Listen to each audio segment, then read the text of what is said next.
এক নম্বরে সুবহানাল্লাহ যদি কোনো আল্লাহর বান্দা বলে, আল্লাহ পাক রব্বুল আলামিন ওই ব্যক্তির উপরে 10টা রহমত নাজিল করবে।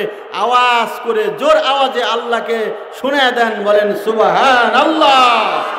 আর একটু আওয়াজ করে বলেন সুবহানাল্লাহ। এই যে সুবহানাল্লাহ বললেন, লাভ হইল না ক্ষতি হইল? কেমন লাভ হইল?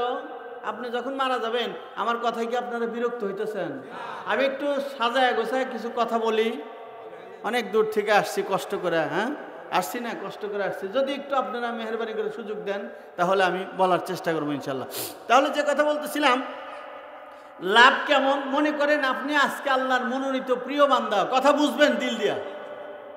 আপনি মনে করেন আল্লাহ তাআলার প্রিয় বান্দা হওয়ার হিসাবে আপনি আমার কাছে ভালো, এই যে ভাইয়ের কাছে ভালো, সকলের কাছেই ভালো। ভালো হওয়ার জন্য আপনার অনেক সময় লাগছে। এই ভালো ব্যক্তিকে সার্টিফিকেট সবাই বলবে ভালো, বলবে কি বলবে না?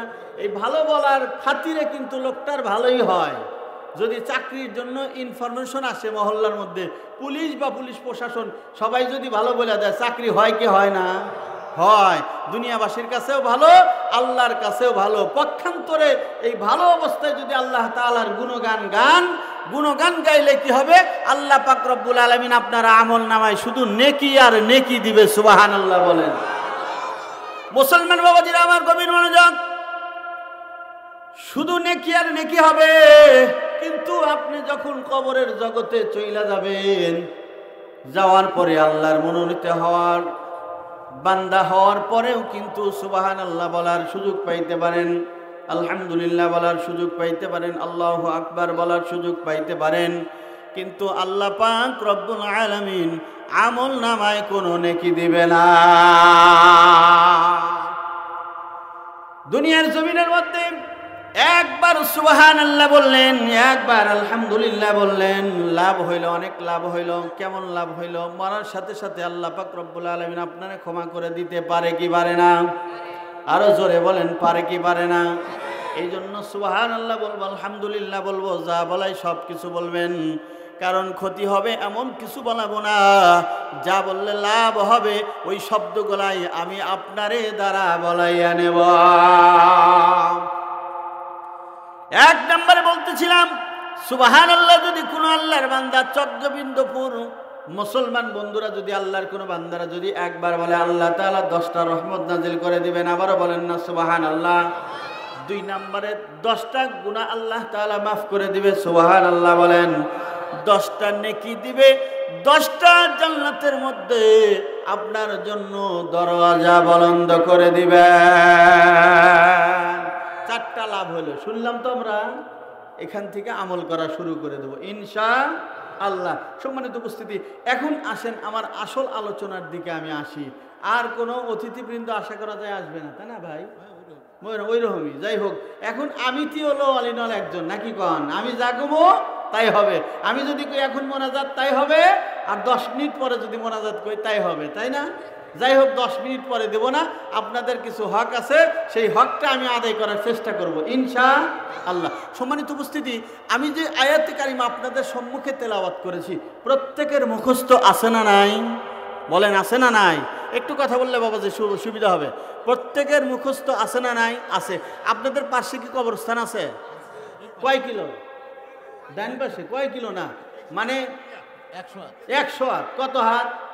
এই যে কবরস্থান, এই কবরের ভিতরে আপনার বাপ মা, আমার আত্মীয় স্বজন, আপনাদের আত্মীয় স্বজন কান্নাকাটি করতেছে।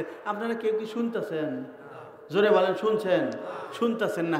এই কবরের ভিতরে নামানোর সাথে সাথে আমি যে আয়াতে কারিমাটা পড়েছি, আপনারা প্রত্যেকে বলেন কি বলেন না? কথা বলেন, বলেন কি বলেন না? কোরআনের মধ্যে আল্লাহ তাআলা কি বলছে সেই কথাটাই আমি আপনাদের বলার চেষ্টা করব। মিনহা খলাকনাকুম। মানুষ যখন মারা যায়, মারা যাওয়ার সাথে সাথে মুঠের মধ্যে মাটি নিয়ে বলে, মাটি দেয় কি দেয় না? কথা বলতে হবে, মাটি দেয় কি দেয় না? একজন মানুষ নামাজ পড়ে না, জীবনে কোনোদিন রোজাও রাখে নাই, কিন্তু মানুষ মারা যাওয়ার সাথে সাথে কিন্তু লোকটা শোনার পরে কিন্তু ওই 2 মুষ্টি মাটি নিয়ে কবরের মধ্যে দেয় কি দেয় না? আরো জোরে বলতে হবে, দেয় কি দেয় না? অনেক বক্তা অনেক সুন্দর সুন্দর আলোচনা করে গেলেন। আমি একটু মৃত্যু সংক্রান্ত 2-4টা কথাবার্তা বলতে চাই, যদি সুযোগ করে দেন আপনারা। কারণ আমি আপনি মারা যাব, আমি আপনি মারা যাব, এটাই সত্য। জীবিত আমি আপনি কোনোদিনও থাকবো না, এটাও সত্য। কারণ মারা যাওয়ার আগে যদি আমি আপনি মারা যাই, তাহলে আমার জন্য লাভ, আপনার জন্য লাভ। যে কথা আমি বলতেছিলাম, মিনহা খলাকনাকুম, এই মাটির থেকে তোমাকে সৃষ্টি করা হয়েছে, অফিহা নুঈদুকুম, এটার দ্বারা কি বুঝাইলো? মাটির মধ্যে তোমাকে আবার যেতে হচ্ছে। কথা বলেন, যেতে হচ্ছে কি হচ্ছে না? আমার মা নাই, আপনাদের কত মানুষের মা নাই, বাবা নাই, এমন মানুষ আছে না নাই? একটু চোখ দিয়ে 2 ফোঁটা পানি বের করার জন্য চেষ্টা করবেন। জীবনে বহু বয়ান শুনছেন, বহু আলোচনা শুনেছেন, একটু মনোযোগ দিয়ে বোঝার জন্য চেষ্টা করবেন। বাবা নাই গো, মা নাই, বন্ধু বান্ধব নাই, কত মানুষকে নিজের হাত দিয়া কবরের মধ্যে দাফন করে চলে আসছে, আর কোনোদিন মানুষটা ফেরত আসবে না। কথা বলেন, আসবে কি? যে লোকটা চলে যায় সেই মানুষটার জীবনের কোনোদিন আসে না। আল্লাহ নবী সাল্লাল্লাহু আলাইহি সাল্লাম বলেছেন, মাম্মাতা ফাকাদ কামাত কিয়ামাতুহু। আল্লাহ নবীজি বলেছেন, যেই মানুষটা মারা যায় তখন থেকেই তার কিয়ামত শুরু হয়ে যায়। এই কথার দ্বারা কি আছে? হাদিসও আছে। যদি একটু আপনারা শোনেন, দীর্ঘ কিছু সময় যদি আমাকে দেন আমি বলবো ইনশাআল্লাহ। আল্লাহ রাসূল কি বলছেন? মাম্মাতা ফাকাদ কামাত কিয়ামাতুহু, মানুষ যখন মারা যায়, মারা যাওয়ার সাথে সাথে তখন থেকেই তার কিয়ামত শুরু হয়ে যায়। কি হয়ে যায়? কিয়ামত শুরু হয়ে যায়। মুসলমান বন্ধুরা আমার, গভীর মনোযোগ।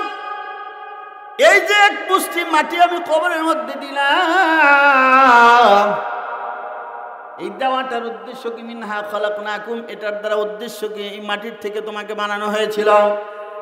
অফিহা নুঈদুকুম, এই মাটির মধ্যে আবার তোমাকে যেতে হচ্ছে। অমিনহা নুখরিজুকুম তারাতান উখরা, আল্লাহ পাক রব্বুল আলামিন এই মাটির থেকে তোমাকে আবার পুনরুত্থান ঘটাইবে।